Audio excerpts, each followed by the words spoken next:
সম্মানিত উপস্থিতি, এই মুহূর্তে আপনাদের সামনে বক্তব্য নিয়ে আসছেন আহলে সুন্নাত ওয়াল জামাত বাংলাদেশের কেন্দ্রীয় কমিটির সম্মানিত প্রেসিডিয়াম সদস্য, খাইখুর দরবার শরীফের সম্মানিত পীর সাহেব হযরতুল আল্লামা হাফেজ হুসাইন আব্দুল রিয়াজ।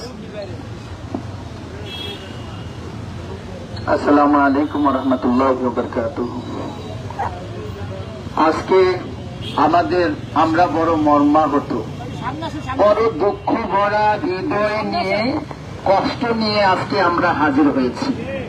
কেমন এক দেশে আমরা বাস করি, যেই দেশের বিচারের জন্য বাংলাদেশের 64 জেলায় আন্দোলন করতে হয়, তবুও মামলা নেওয়া হয় না। এইটা কেমন বৈষম্যতা ভাইয়েরা আমার। আমাদের প্রত্যেকের হৃদয়ে রক্তক্ষরণ হচ্ছে। আমার ভাই শহীদ মাওলানা রইসউদ্দিন, তাকে কি নির্মম ভাবে প্রাণ দিতে হলো, এটা বাংলাদেশের প্রত্যেকটা মানুষ দেখেছে, প্রত্যেকটা মানুষের হৃদয়ে আঘাত লেগেছে।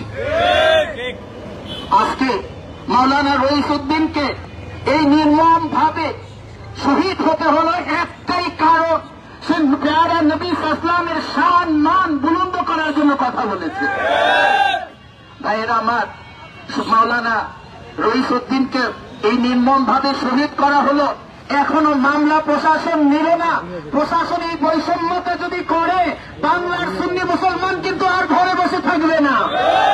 আমরা সবসময় বলি সুন্নিরা শান্তিপ্রিয়, আহলে সুন্নাত ওয়াল জামাতের আকীদাধারী যারা সুন্নিরা শান্তপ্রিয়, ঠান্ডা মানুষ, দয়া করে তাদেরকে গরম করবেন না।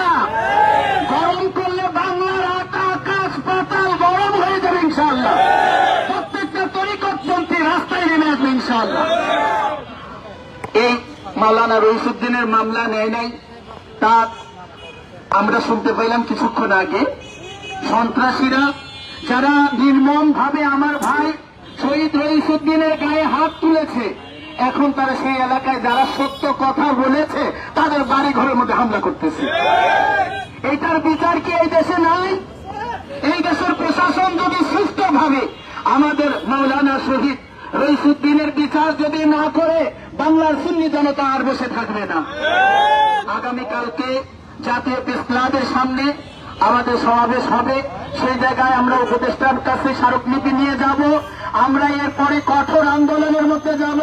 দয়া করে আমার ভাই রইসউদ্দিনের হত্যাকাণ্ডে যারা জড়িত, অনতিবিলম্বে তাদের গ্রেফতারের দাবি করতেছি।